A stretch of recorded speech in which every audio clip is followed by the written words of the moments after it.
signs of damage or cracking or violence in the planet. It's completely at peace, the planet. The oceans are at peace, there's no large waves or anything like that. And if you've ever read, I don't know, there's this very small, I think it's called a poem or a short story by a Russian, I think, Dostoevsky, called Dream of a Ridiculous Man. I don't know if anyone's ever read that. There's a section where he has a dream of paradise. And but many Brahmins who have read that feel like that maybe Baba had given him a vision, because what he describes is very, very accurate. But maybe it's towards the end of the Silver Age, So in there he describes the ocean being a complete peace, that the waves are very gentle, everything is very gentle, everything is at peace. The beings there, he described them as these beautiful beings who are so loving. The animals were very loving. They weren't afraid of the humans. He described, the birds flying up and just touching your cheek with their wings and, so in greeting. He talked about the leaves rustling in the trees, sounding like music, as if the nature was playing sort of music to these special beings. So his description of that paradise is very, very nice if you can find it. It's very good. It's online, it's a free download, it's a PDF. So in the Golden Age, of course, scientists have this theory of plate tectonics, and I know I'm sorry, the Spark division, but in Spark they have this map of, that there used to be one thing, and this is actually an evolutionary theory. There used to be one island called Gondwana land or whatever it was, which then split apart. But that's actually not how it was. Actually, that requires millions of years for the land masses to move. In actual fact, and Baba has mentioned just a few months back, that there are separate continents in the Golden Age. It's just that we don't live there. The animals are there, the nature is there, but we in the Golden Age, as a small civilization, as the seed and the start of the new civilization, only require one continent. And out of all the continents that existed at that time, in the Golden Age, that continent that we're on, which is Bharat, India, is the wealthiest out of all those continents. The most gold, the most jewels, the most sort of minerals, that we use in the Golden Age, to build our cities and civilizations and vimanas and everything else that we have. Baba said the other day that science plays a great role in the Golden Age to give us comfort. So we have to sort of like imagine that we are all in just one place on the whole planet, and starting off very small, like 1 million people. Less than 1 million people is a very, very small. So, of course, as we expand slowly, and by the end of the Golden Age, of course, the population increases. And I mean, this is just not what Baba, this is piecing together what Baba has said, that by the end of the Golden Age, we have expanded out to the rest of Bharat, So not just in the capital, which is, Baba talks about Delhi, being the capital, but called something else in the Golden Age. But we've expanded out and there are separate kingdoms. And of course, at the end of the Golden Age and the transition into Silver Age, of course, there's 2 degrees less, yes? But there's also something that happens to transition from the Golden Age to the Silver Age as well. And it's not a, what do they call it, a geopolitical or something. It's actually, I don't know if anyone can guess what happens, because after 8 kingdoms or 8 births, then we're 2 degrees less. The actual, and I heard this many, many years ago. I'm sorry, am I speaking too fast? I hope no, I'm not. I heard this many, many years ago, and it made very sense, because during the Golden Age, The firstborn is always a boy, so he inherits the throne as the king or the emperor, Narayan. So there's, like Baba says, there's Narayan the first, Narayan the second, Narayan the third, Krishna the first, Krishna the second, Krishna the third. But at the end of the golden age, what actually happens is, because it's 2 degrees less, the first little mistake happens, but they don't feel any sorrow. Then the firstborn is actually a girl. So what happens is the kingdom is then transferred with her to another family, which then she becomes the first Sita. And of course the other family, he becomes like the first Rama, of this. And then the Silver Age, a new dynasty starts. Because if you think about it, if you've had a dynasty that's lasted 1,250 years, which is a long time, why would you hand over your kingdom to someone else when you have your own children? So the custom and systems dictate that, if the firstborn is a girl, then it's like her dowry. The whole kingdom goes to, they're still part of the royal family, but it's another dynasty, So then the kingdom of Rama and Sita starts, So then during the Silver Age, of course, more expansion happens, because as we know, if you've ever asked the AI or ChatGPT or anything to calculate a population, if you start off with 1 million people and you only have 2 children and you each live for 150 years, then calculate what the population would be after 2,500 years, and it will give you sort of like an answer, But of course, it's a little bit different to that. That's a very straightforward mathematics. But of course, in the Silver Age, as the population increases, probably towards the middle of the Silver Age, I would guess, that they start going to other continents on the planet. Because, a lot of the stuff I've read, and just to clarify that in the last 40 years I've been with Baba, I have read a lot of different books.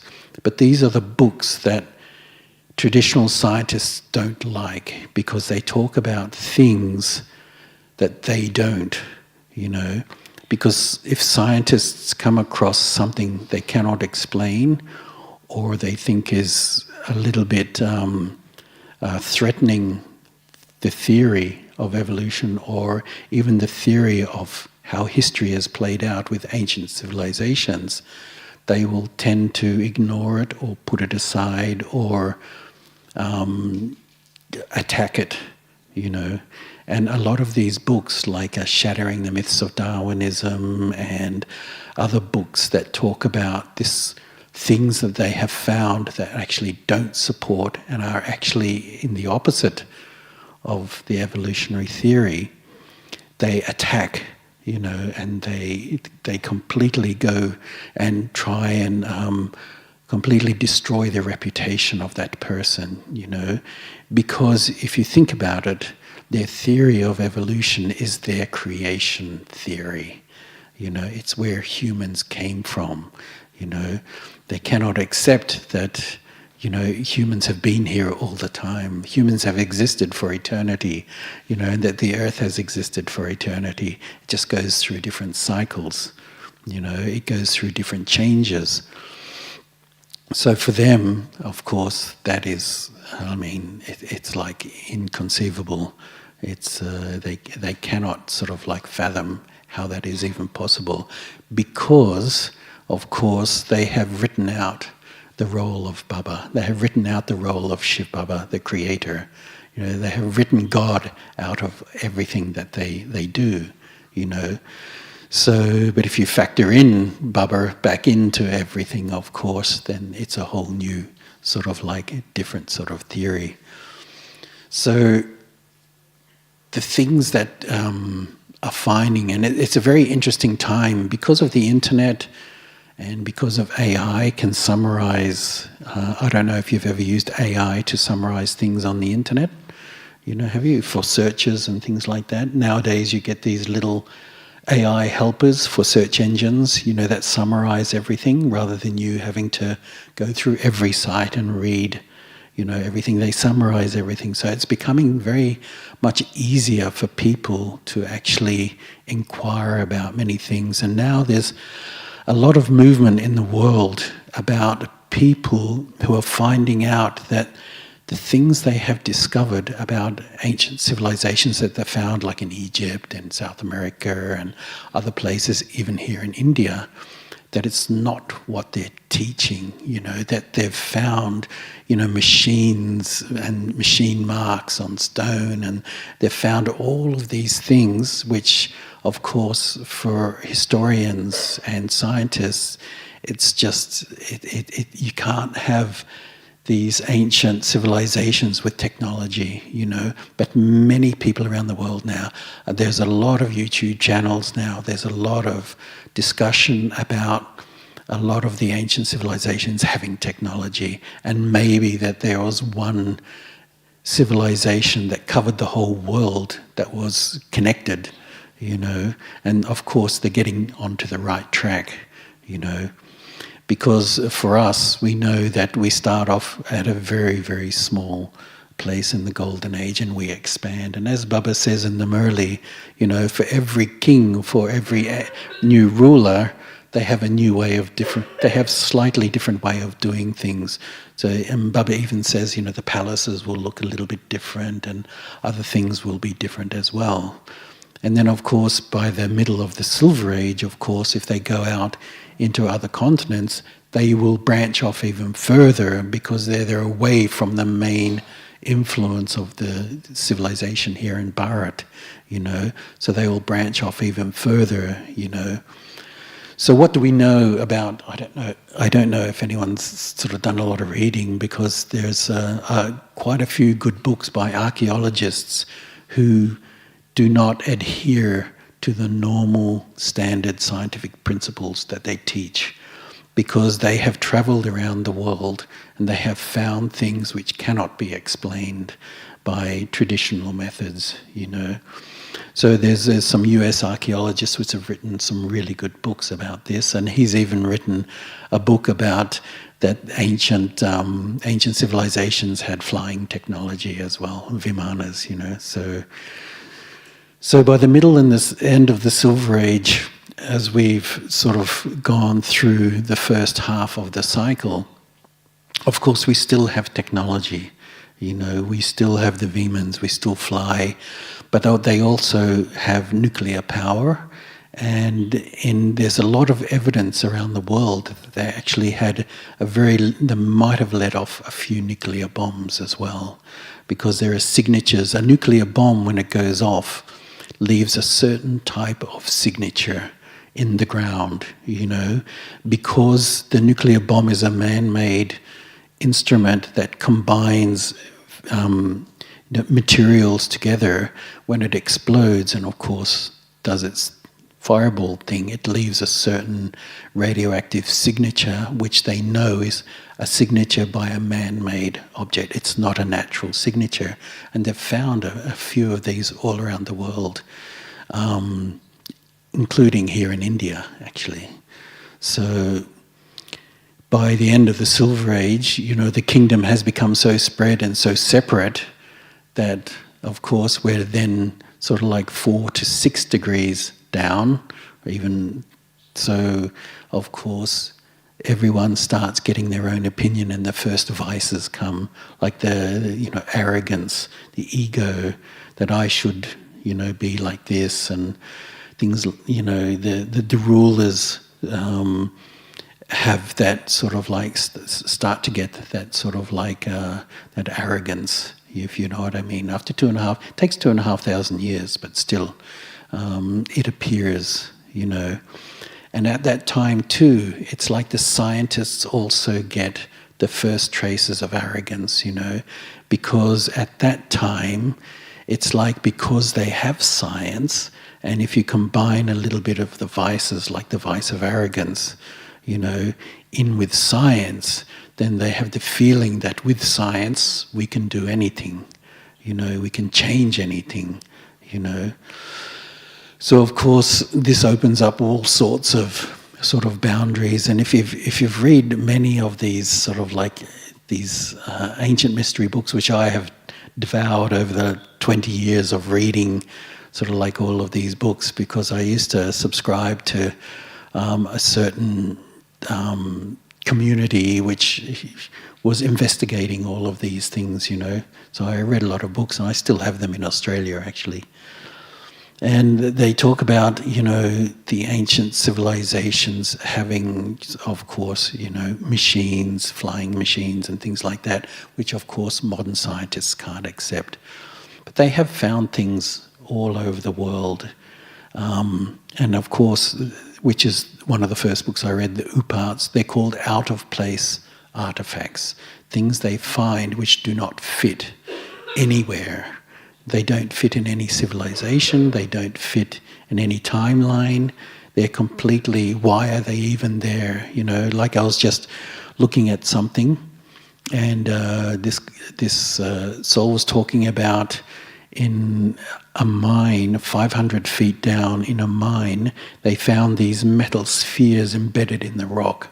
You know, this is like 500 meters down, actually, not 500 feet, 500 meters down in a mine shaft embedded in the rock. Because they dig tunnels, you know, to do the mining, they found these metal spheres, you know. And when they dug them out, they found like dozens of these metal spheres with lines etched around them, you know, and they were round and perfectly, and made of a material that they cannot sort of like, how did they even do? And it's embedded in the rock, which is like 500 meters underground.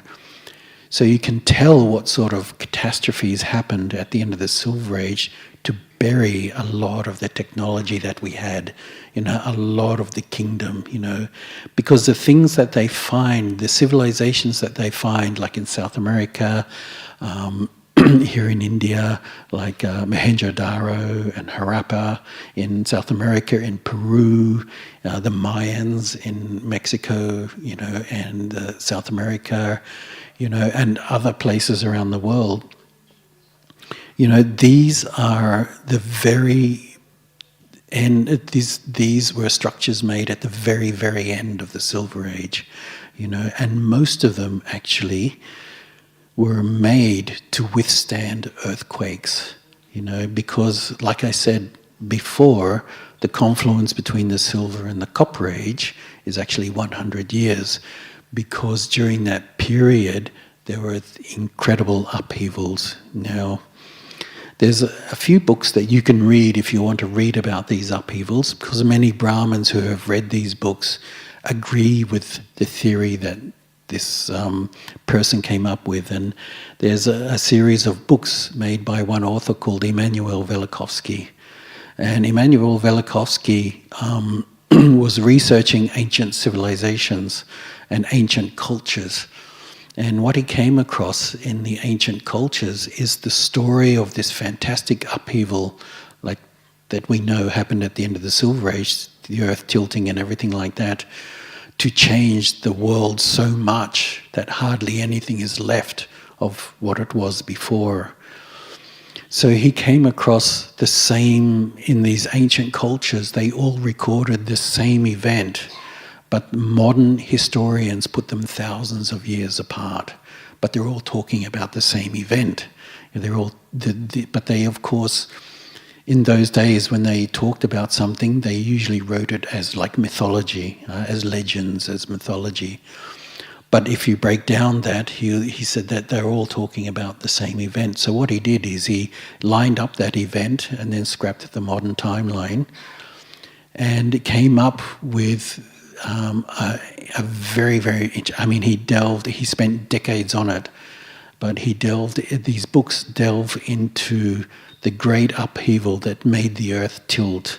It stopped the earth from rotating for 7 days, because the Egyptians talk about the earth stopped rotating for 7 days. The Mayans talk about the earth stopped rotating for 7 days. For the Mayans, the sun never rose for 7 days. For the Egyptians, the sun never set for 7 days, you know.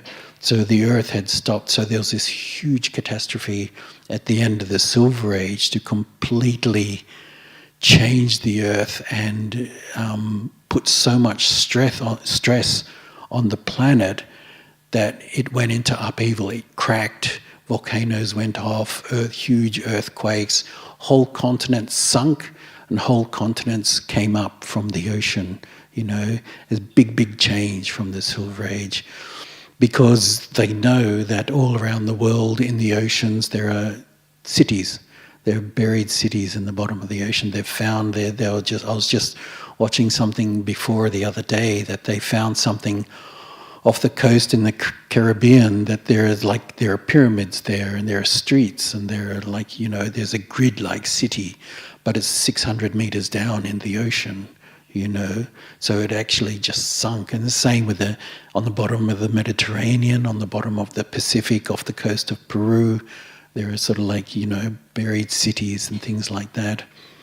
And so during that time, at the end of the Silver Age, you know, the cultures that had spread out from our original kingdom of Bharat, you know, like the Mayans and even the Chinese, you know, the Asians, the Polynesians were there, you know, the Egyptians, of course, are very famous.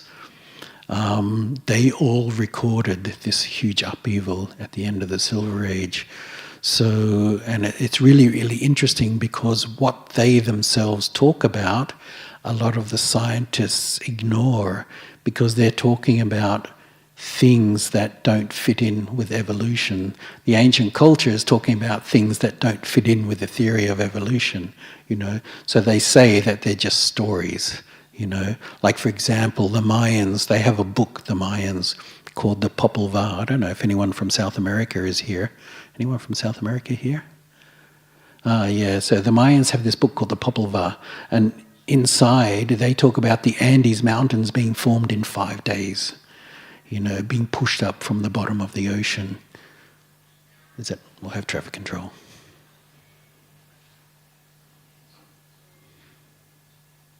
No traffic control?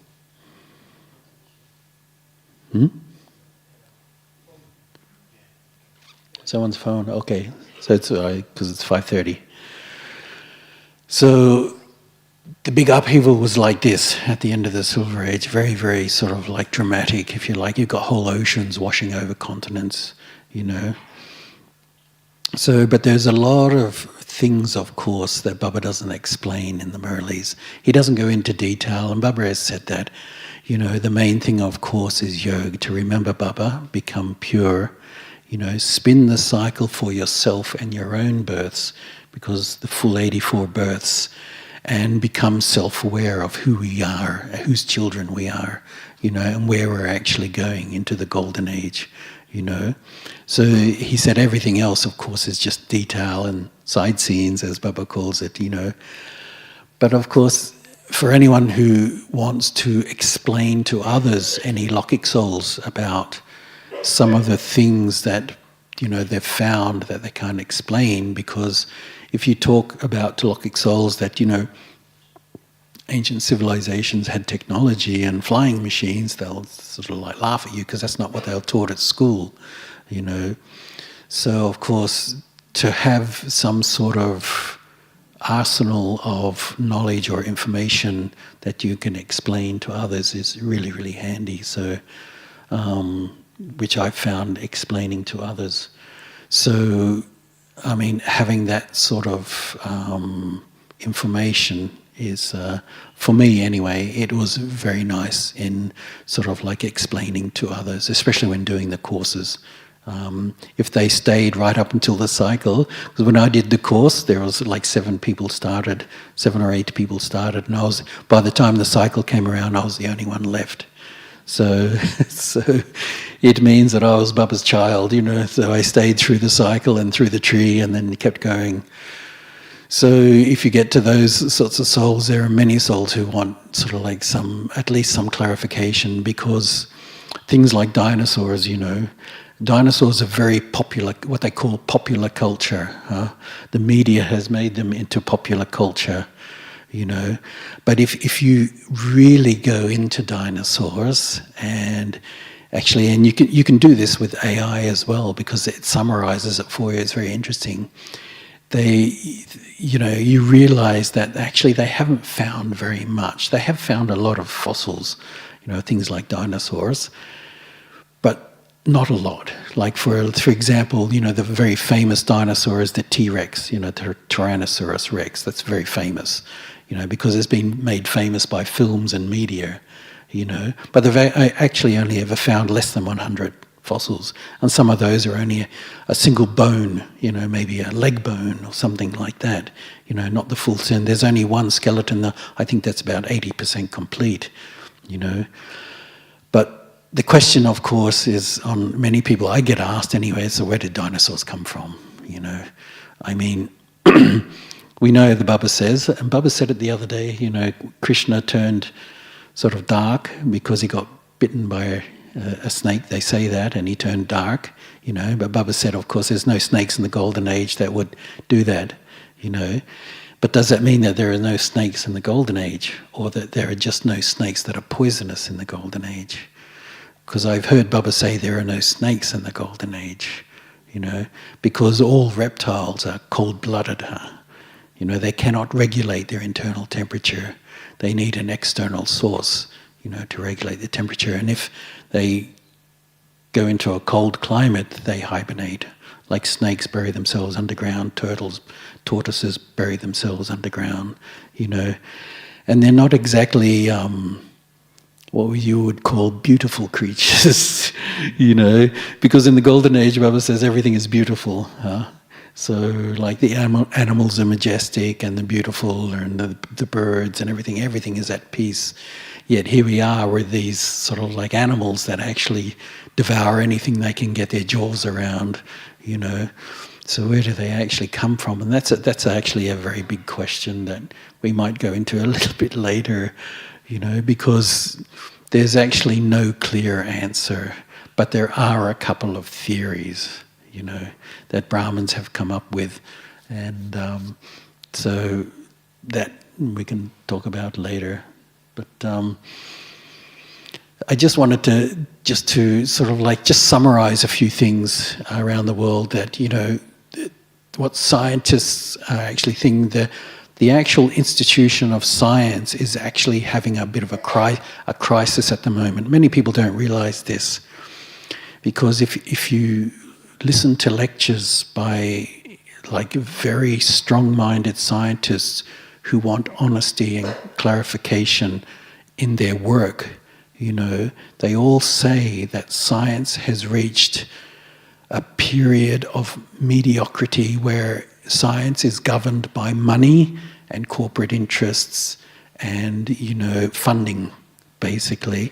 It's not being driven by new discoveries and new sort of things that they want to sort of like explore, and they're not open to new ideas very much, because those sorts of ideas goes against everything they've built over 100 years, over more than 100 years, So the scientists, and because more and more evidence around the world is coming out about, ancient civilizations, that we had this technology, that we had this technology for 2,500 years, which is a long time for it to evolve, because everything evolves over time, including our kingdom. We start off small, it evolves, it expands, then it jumps and expands even further, and of course science evolves with that, So by the end of the Silver Age,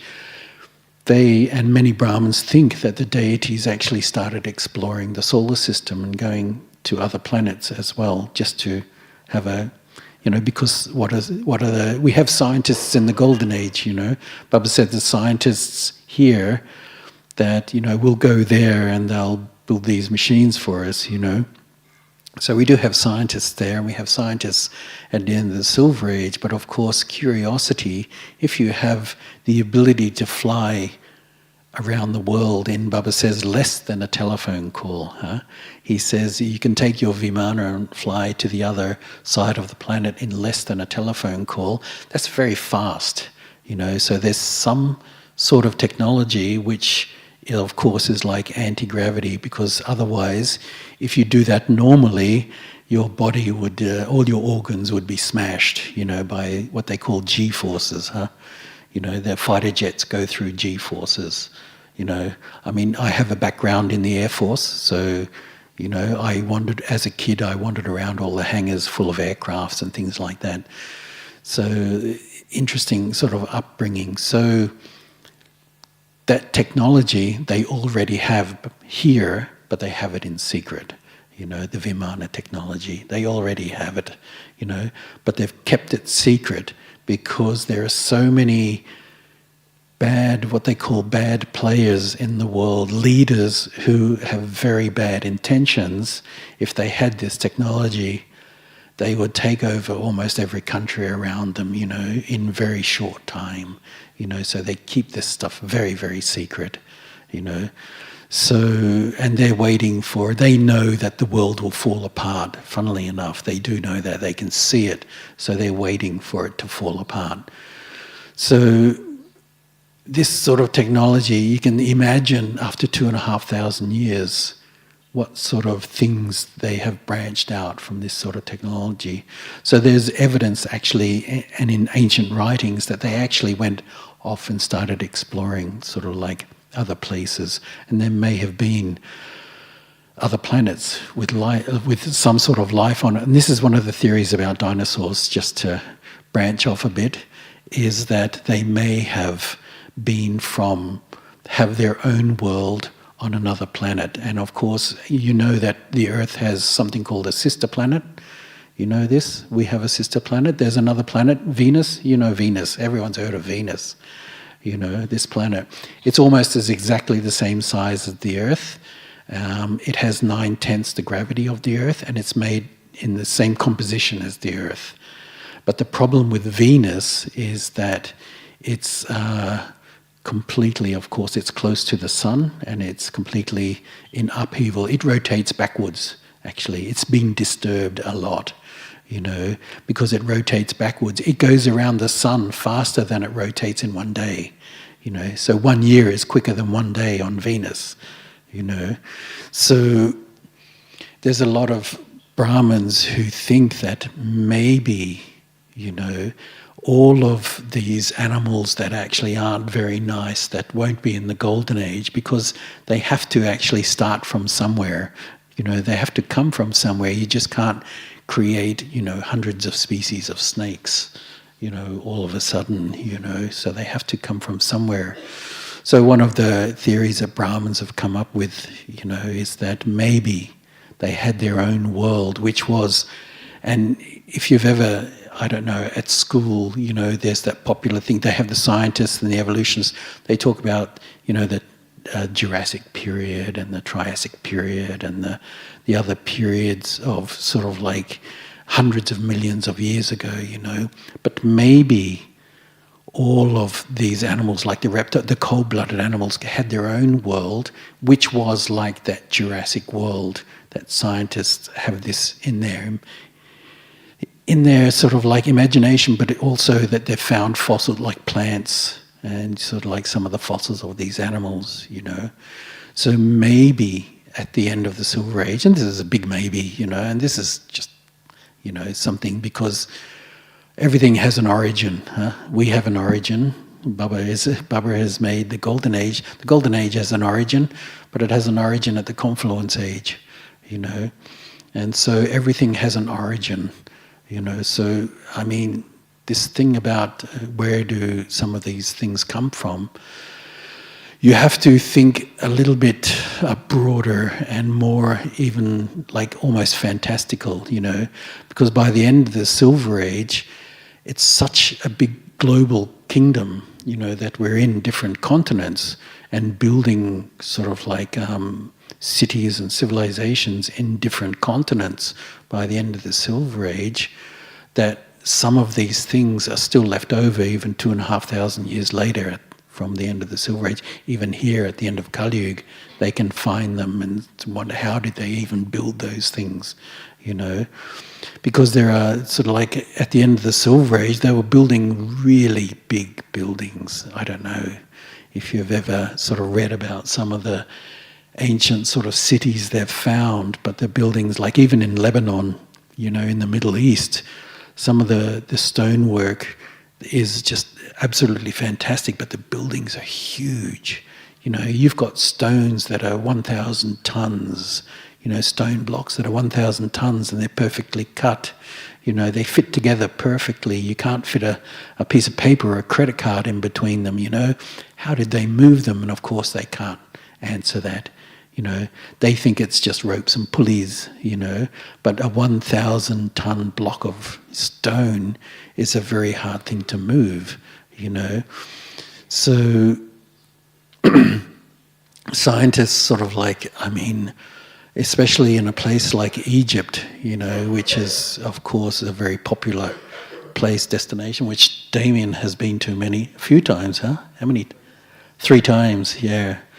It's a very interesting place because they have a very curated story about the history of Egypt, you know, a very curated one. It's structured in a way, but of course a lot of cracks are starting to appear in that because they find things which they just can't explain. And if you've watched some of the videos on YouTube by explorers, and these are not scientists, these are just people who are interested in ancient history and ancient civilizations, who feel that maybe ancient civilizations had a lot more to them than what historians and scientists are saying, you know. So if you go to there, they go to places and show you things that tour guides can't show you because they can't explain them. You know, they show you structures that you can see the machine marks on the stone, you can see the cuts, you can see them drilling, you can see, you know, all sorts of these, how they were made, you know, with machines. So, of course, scientists can't accept that these ancient civilizations had technology or machines, you know, which was left over from the end of the Silver Age. Hi, Damien. Yeah, it's amazing. Geoff, just got a burning question. It'd be lovely to hear some of your thoughts around how the cycle turns over from the Confluence Age into the Golden Age, what Bubba says and what other Brahmins say. Yeah.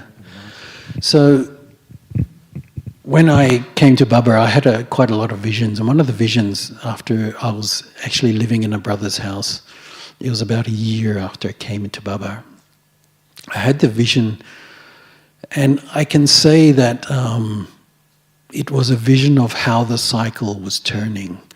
It was a vision of the forces, the mechanism, I can call it a mechanism if you can call it that, but the forces that govern the whole universe and how it changes from one universe to the another. Because in the English Merli, you know, in the English Merli, some of the translations sometimes doesn't give a very accurate picture. Because in the Hindi Merli, Baba uses the word Shrishti Chakra a lot. Everyone, some people know Hindi here. Shrishti Chakra. You know, this is the cycle of creation, you know, or the cycle of the universe. That the cycle is the universe, the whole universe, everything that you see. Because like Baba says, everything you see will turn to dust, you know. So when we think about the cycle, it's not just this planet that we live on, it's everything. Everything in the universe, all of matter, every last atom in the universe has to be changed. So what I saw was how that actually happens. But unfortunately, it's not like Brahmins think, because I do computer animation and animation, so we have something called loops, cycles, and linear flow, you know, of animation. And Brahmins still, many Brahmins, and this is most Brahmins, still think in what they call a linear way, that the old world, this old world will change into the new world and it will just keep going. And that's true, it does happen, but not in a very linear way. It happens in that And this is what I saw in that vision. And it can be a little bit hard to explain because it involves, as Neville said, time being dimensional as well as matter being dimensional, as well as the universe being dimensional. Because we know there are three worlds, Baba's knowledge, three worlds. There's the physical world, there's the subtle world, which is a temporary world. You know, the subtle region is a temporary world. At the end of the confluence age, when we all go back home, that region will disappear. Excuse me. That region will disappear. And then there'll be only the soul world and this world left. So the physical dimension. But how this world changes is, I mean, all the clues are there. After this vision, I started looking for clues in the Murli, you know, because I thought this vision is like nothing that anyone, other Brahmins talk about. You know, they don't talk about this, you know. But what the vision also showed me, and this is what went in, you know, because when you have a vision like this, it's like Baba puts the knowledge in your intellect, you know. He puts it in your sanskaras so that you automatically understand it. Or for me anyway, I automatically understand it. And one thing that this vision showed me, that the laws of thermodynamics, especially the law of energy transfer, actually holds true for the transition of the old world to the new world, you know. Because, I mean, you got to think on a cosmic scale, the whole universe has to change back to how it was 5,000 years ago. So that all the stars that have exploded, all the planets that have shifted, all the man-made things on other planets, I mean, things that have happened in the night sky for 5,000 years, it all have to be reversed, you know. So that's a big undertaking to rearrange the whole universe back to how it was, you know. So it's a very big thing. It's not simply there will be a few earthquakes and the ocean will wash over everything and then everything will suddenly transform. It doesn't actually happen like that. What I saw in the vision is that every cycle is its own enclosed, I can't say ecosystem, very hard to get the word, is its own enclosed module. Sorry, I can't think of the word. But one does not touch the other. Like this cycle does not touch the next cycle. But there is a confluence, a bridge between the two cycles. Because if you've ever, I can read maybe 70% of Hindi, 80% of Hindi. So when Baba, and I've got it on my a whole list, I've got a text file, all the times Baba used Shrishti Chakra and the word Shrishti. But in a way, he talks about that, you know, and you've all heard it in the Murli. He says, before the old world is destroyed, you need a new world. The new world has to be created first before the old world is destroyed, because otherwise you have nowhere to live. You know, you can't, like he says, you know, when you build a new house, you're still living in the old house, you know. But sometimes Baba talks about, instead of world, which the English Murli sometimes uses, he uses you need a new creation before the old creation is destroyed. So the new creation is actually made before this old creation is destroyed. Because when the last soul from this world goes back to soul world, this universe becomes obsolete. And there's something in the Indian scriptures, it's called Mahapralaya, you know, and in English it's translated as the dissolution of the entire universe, you know, which means the entire universe will be dismantled, pulled apart down to a subatomic level, you know, and rearranged to how it was back in its original blueprint, you know, how it was 5,000 years ago. But of course, you can't do that in what they call real time. In animation, they say real time. You know, you have to pre-render something. You have to pre-make it before you can view it.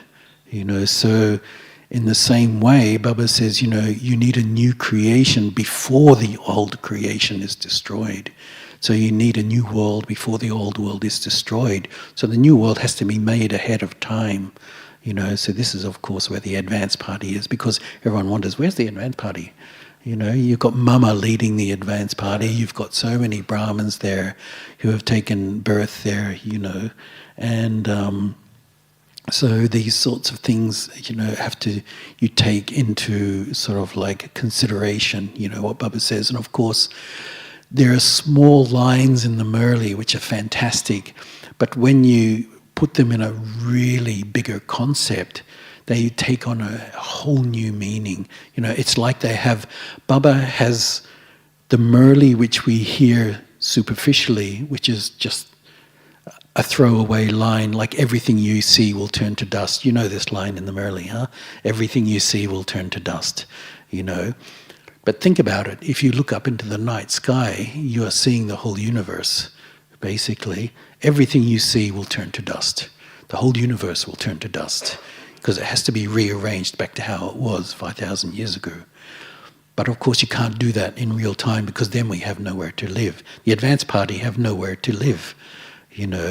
So, and this is what I saw in the vision, that I had, is that the next cycle and the world that we will live in the new continent, in the new planet, how it was at the beginning of the cycle, is pre-made in advance, Because I don't know if you've ever read, there was many years ago, I don't know, maybe 8-10 years ago, Baba mentioned in the Murli, I was at the retreat centre in Australia, and we talked about, we made a comment sort of like in the class, Baba talked about, of course, and you've heard this recently, actually a few months ago, Baba talked about Krishna and Krishna's father, that Krishna's father hasn't made as much effort, so he's not as famous. And Krishna's father is not as pure as Krishna, But many years ago, Baba talked about Krishna's grandfather. He is even less pure than Krishna's father, So the advanced party needs a couple of generations in order to get to the purity level that they can give birth to Krishna, which is really, really interesting, I found. We discussed this in the Murli at the time, So I found it very fascinating, which means that, the advanced party does need quite a lot of time to actually build everything, because Krishna's father, Krishna's parents live in a huge palace. They have their own kingdom. Radha's parents have their own kingdom and their own huge palace. And if you've ever heard, I don't know, the Hinduwalas have ever heard the class by Devi Daddy about the coronation of Lakshmi and Narayan, it's really, really interesting. I was here, I heard one class by her in 1987, maybe, or 1989. I came to Madhuban out of season. There was only about 10 or 15 foreigners here, and Devi Daddy gave a class on, she went through the whole coronation of Lakshmi and Narayan, which is really, really interesting. And so if you think about it, that Krishna's parents have to build their kingdom, but of course that has to be physically made. The palaces still have to be physically made. The Vimans still have to be physically made. The city has to be physically made, because Golden Age is a working civilization with all sorts of arts and crafts, manufacturing, furniture makers, like Baba said the other day, I think last week, you've got gem cutters, you've got all sorts of things there, people there with skills, to build everything, including builders to build the palaces, because they don't just magically appear. We still have to build everything, So it's so that sort of preparation for the advanced party has to sort of take place over quite a long period of time, a few generations, and so that has to take place while this world is actually falling apart and still being destroyed. So of course everyone's question is, where are they then? But this vision actually that I had clarified that, is that because the new world and the new creation is made in advance, somehow scientists have found a way to get there and start like a new civilization based on principles and moral principles. And this is where I think, and this is my thought, this is where I think Mama comes in. Because Mama's dharana, her knowledge, because her classes are fantastic, her classes can be understood by the simplest person, She had such a grasp on the knowledge, So I think she is the one guiding everyone of how to build a kingdom based on morality, ethics and virtues, and she is the perfect soul to do that, So, but it all still takes time because, 1965, Mama left, so it means she's, how old? Anyone good at maths?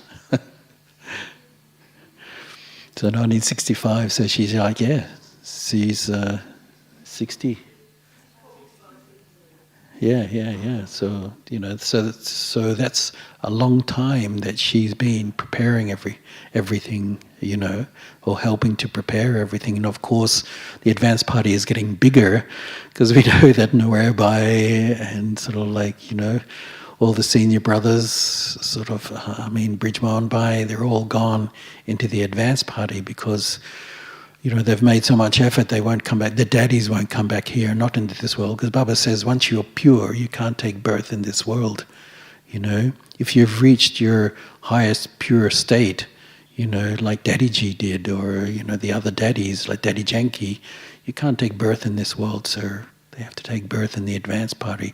But they need a new world, So anyway, so that's a brief sort of summarization of what I saw in that vision, It was about the change, the mechanism, and how you have to think on not just a local level on the planet, but a universal level. And Baba has mentioned, this university is for the universe, so, we need a new cycle and a new universe to start again at the beginning of the cycle, the original blueprint. And my actually, 6 o'clock. And I don't know if, Baba talks about the seed stage. Has anyone experienced the seed stage, or the really intricate point-like state for a number of time? Have you ever done it with Baba right there with you? It's really interesting because when you go to Soul World and you reach that stage and you have Baba in front of you, Baba lets you in for a short period of time. I don't know if you've ever experienced this. Baba lets you inside. It's like inside his mind. And I tell you, it's like this vast vault of... It is when Baba says he's unlimited. It really is like that, inside. Because Baba says if you can't, if you make all the trees into pens and all the ocean into ink, you still can't write everything down that he knows, because he is like the repository of all the knowledge in all the universe, because it has to be stored somewhere. The blueprint for the universe has to be stored somewhere, because the matter is arranged around light. The atoms are arranged around light. Have you ever had an aura photograph done? Has anyone ever done that? An aura photograph? You have this aura. I had one done because I fixed someone's computer in the shop, and they were very grateful, but they couldn't pay me. So they said, we can take an aura of you. So they took an aura of me. I had a hole in the aura on my shoulder, and they said, oh, did you damage your shoulder? I said, I've never damaged my shoulder. 2 years later, I damaged my shoulder. So it was actually pre-written in the drama that I should damage my shoulder at that point, So the matter is made around light, and the soul is so powerful that the image that it keeps, and there are many stories about this, about people souls taking rebirth with a specific image, which then the next body actually forms around that. Like, for example, one story, someone was born without a pinky, the little finger, and so for his whole life he wandered, So he went to someone who put him under hypnotherapy in past life regression. He lost it in his last birth. He lost it in an accident. And on his deathbed, the last thing he was looking at when he left the body was his hand without a pinky. So that image he took with him into his next birth, and so his next body didn't form a pinky, because that was the image he kept with him. Sort of like, so the soul is very powerful, in keeping the image. So in the same way, light and matter, matter revolves around light, so there is a blueprint. So anyway, that's my churning about Bubba, why Bubba is called the ocean of knowledge, and you cannot comprehend what he has, inside of him, being the ocean of knowledge. Sorry, Damien. That's amazing. I think our consciousness has expanded now, hasn't it? I'm sorry So for the much translators too. I spoke a bit fast. I hope they kept up. Now, our next session is not till 6:30, so if anyone does have a Any questions? question, Yeah, by all means. feel free to... Would you like to come up, Ricardo?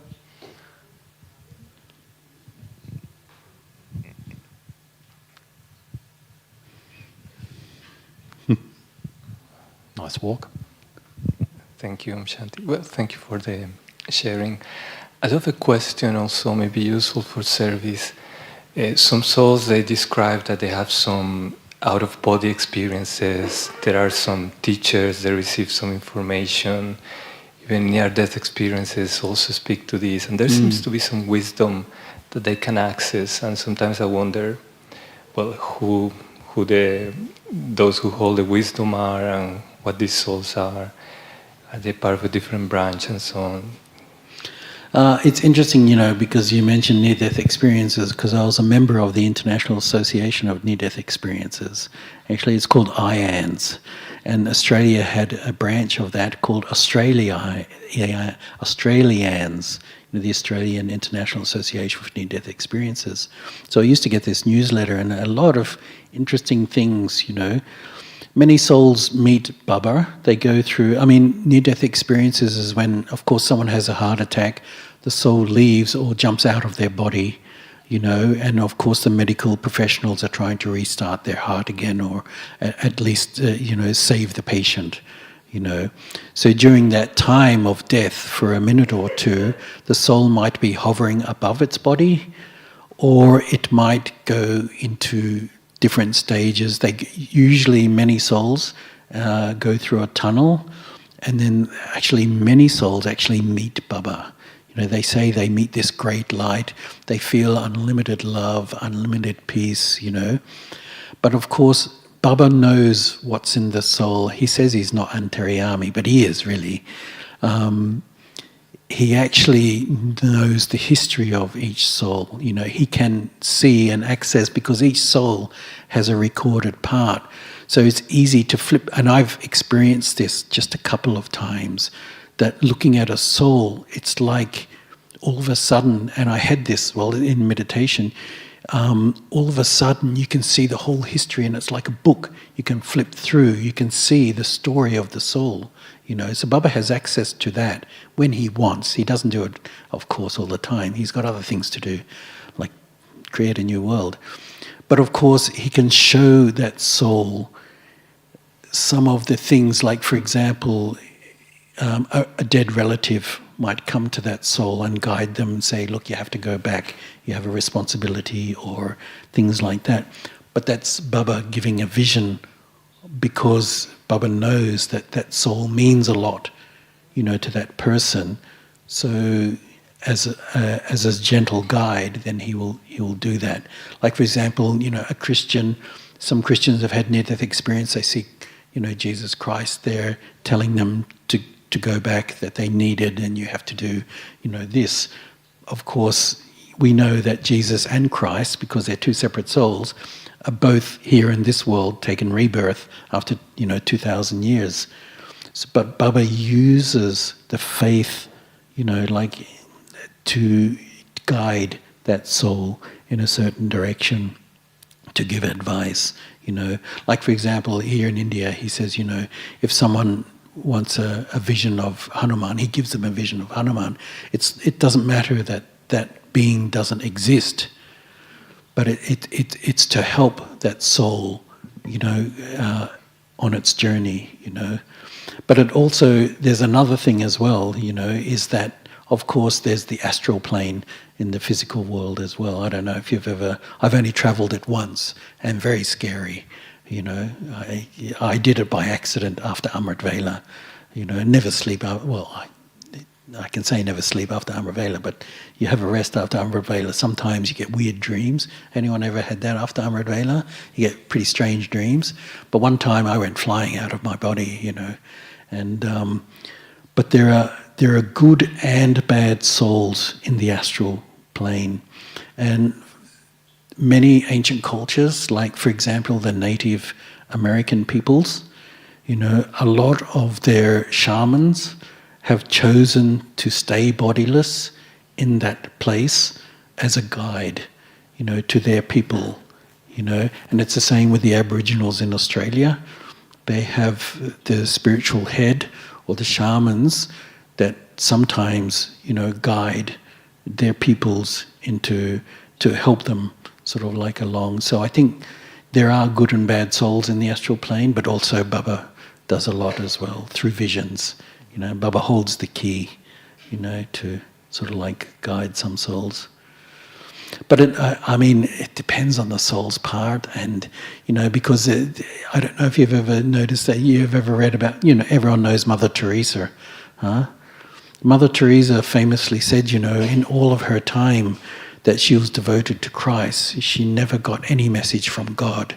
So by the end of her life, she was questioning about her faith in God, because he never answered any of her questions or any of her desires, not even a vision or anything, So of course it wasn't in that soul's part, She wrote constantly to the Vatican, sharing these sort of like doubts, So it's quite interesting, I thought, that someone so dedicated, can have doubts because she didn't receive an answer from the Creator or the God.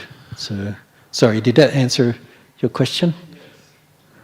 It seems to be that there's two currents. One is Baba, which is connected to near-death experiences, but it can be also that there is other subtle regions or other branches, and there are some souls that are taking care of. Yeah, the subtle regions is for Brahmins, but that's only because it only exists at the confluence age. But the astral plane exists, since the Copper Age, because there was no need for use of the astral plane in the first half of the cycle. There's no untimely death. There's no sudden death that anyone would get a shock. That a soul would be bodiless because of usually if someone leaves very suddenly or in shock, they have no idea that they've died. They just hang around like the house or some place. Of course, the story of ghosts, bodiless spirits.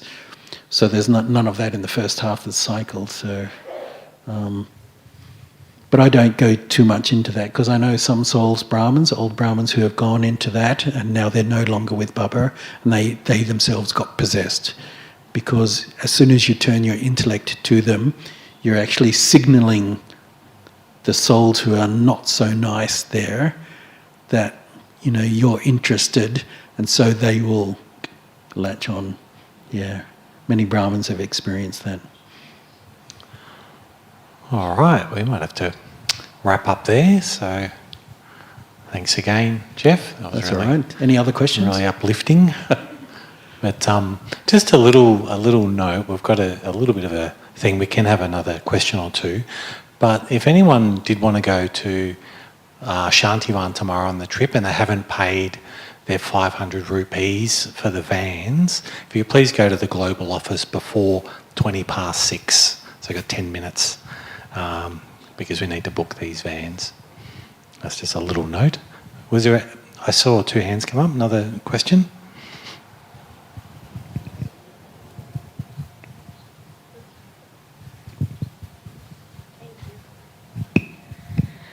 Thank you so much for the sharing.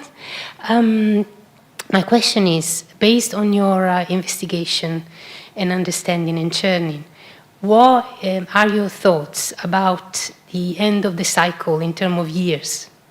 How many years do we have?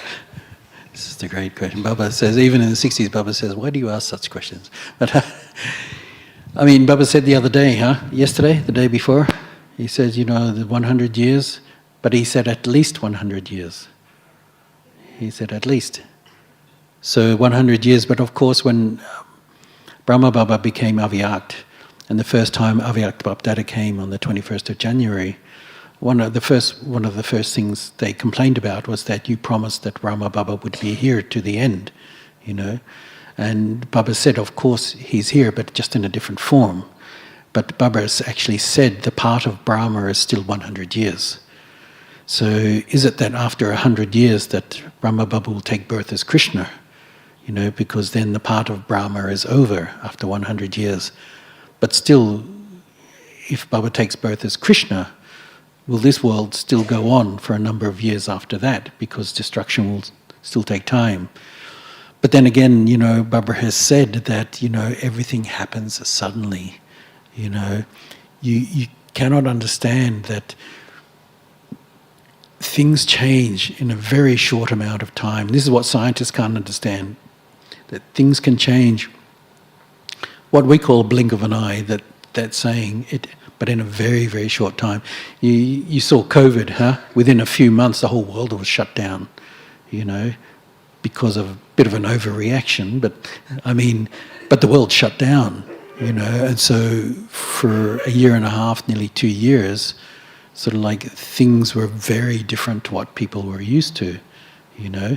But it opened up ways to new service. And Baba said, you know, in the Borg message at the start of COVID, that this time was for you, because in future you might not get time for yourself, you know, because it might become too hectic, too busy, and of course things happen in the world that might dictate that you'll be constantly on your toes, sort of like the saying goes. So things will happen very, very suddenly. So, I mean, I think, you know, especially with the rise of AI, you know, because now they're building weapons and they just had the maiden flight of a jet fighter that's controlled by AI and has no human input. And so it flew its mission, went around and landed all by the AI. They weren't remote controlling it, they weren't doing anything. It was all done by the AI.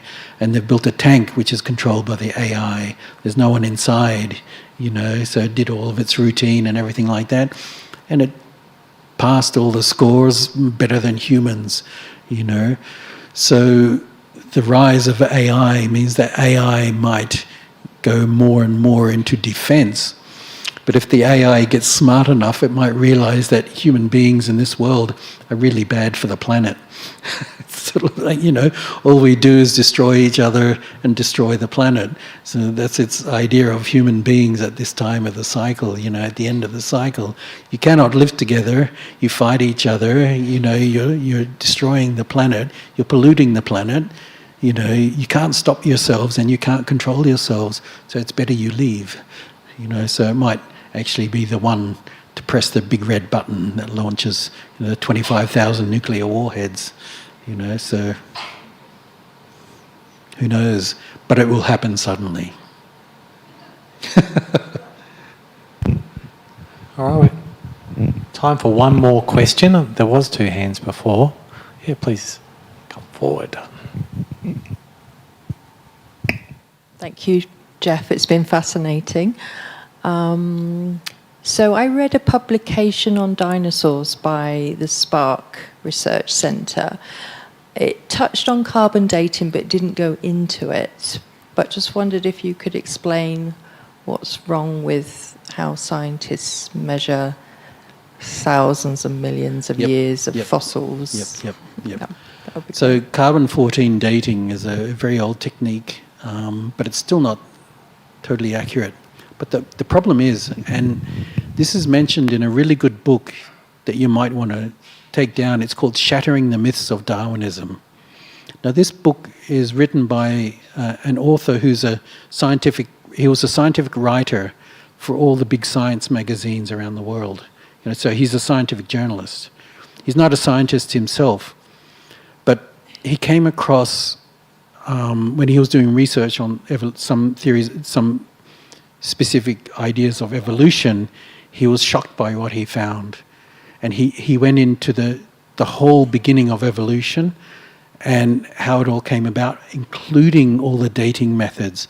Now, there are a number of dating methods. Carbon-14 is for organic material.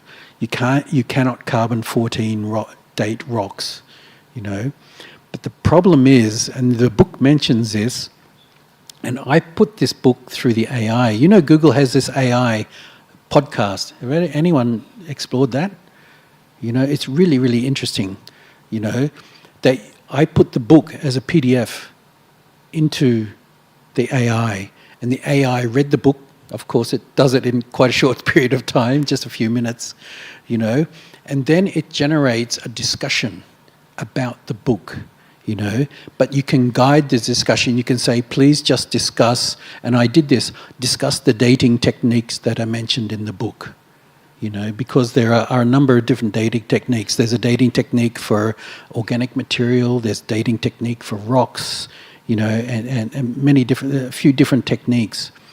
So the AI was discussing this, and it came to the conclusion, and this is the AI said this, that all these dating techniques have one problem, that they're all based on assumptions. They're not based on fact. They're actually all based on assumptions. And it's the same with carbon-14 dating. Carbon-14 dating is based on the assumption that the level of carbon-14 has been constant in the atmosphere for 1 million years. So that's their assumption. And then they base their readings off that, you know. But the problem is, of course, and the book mentions this, and other sites also mention this, that they've given, like, I think it was a World War I veteran of World War I, they gave him their thigh bone to carbon date, and they carbon dated it to 3,000 years, you know. But he died in World War I, you know. So, but they don't send it off to a single lab either. They have to send it off to multiple labs to triangulate the approximation of when the date is. But the problem is, of course, it's all based on the assumption. And this is where Baba says Baba calls it the arrogance of science, the ego of science. But there's an English term called hubris. You know this hubris? You know this word hubris? It's thinking that I'm right in my theory, even though there's a lot of evidence that says you might not be right, you know, but you have so much faith in your own ego that I'm right, you know, and it's the same. They are assuming that their assumptions are correct. So they're assuming that the assumptions that they made about the level of carbon-14 being consistent for 1 million years, they're assuming that that's correct, and so that all the readings of it are also correct. But of course we know that it's not correct because the world hasn't been around for 1 million years, you know. And when someone did, I'm not sure if it's in Shattering the Myths of Darwinism or some other book I've read, they did end up measuring the level of carbon-14 in the atmosphere, and they found it was increasing every year. And when they traced it back, they couldn't go back more than 10,000 years, you know, to when it was a zero level, you know. So, I mean, but of course they can't accept that because it means their whole model is completely destroyed.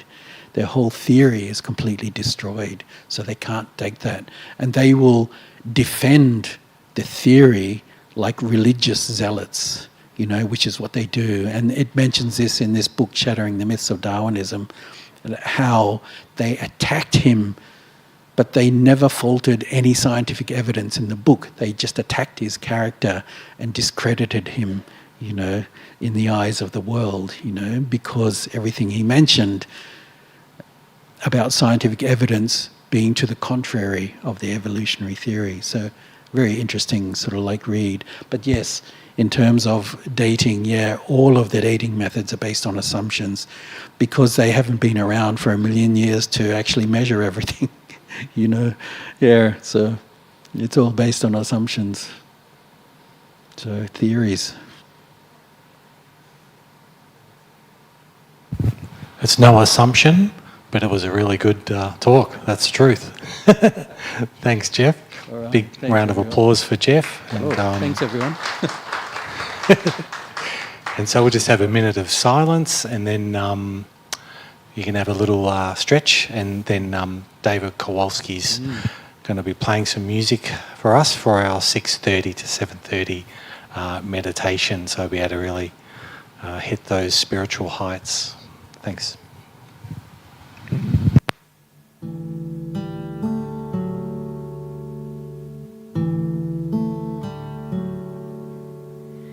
Breathe on me, breath of life.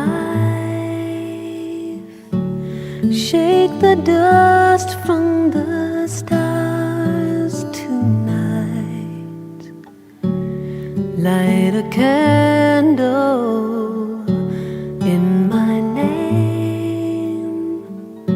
Together maybe we could learn to change. The gift of silver becomes the gift of gold. The deepest secrets will unfold. The night is shattered by the rising sun, and all the earth will sing the same.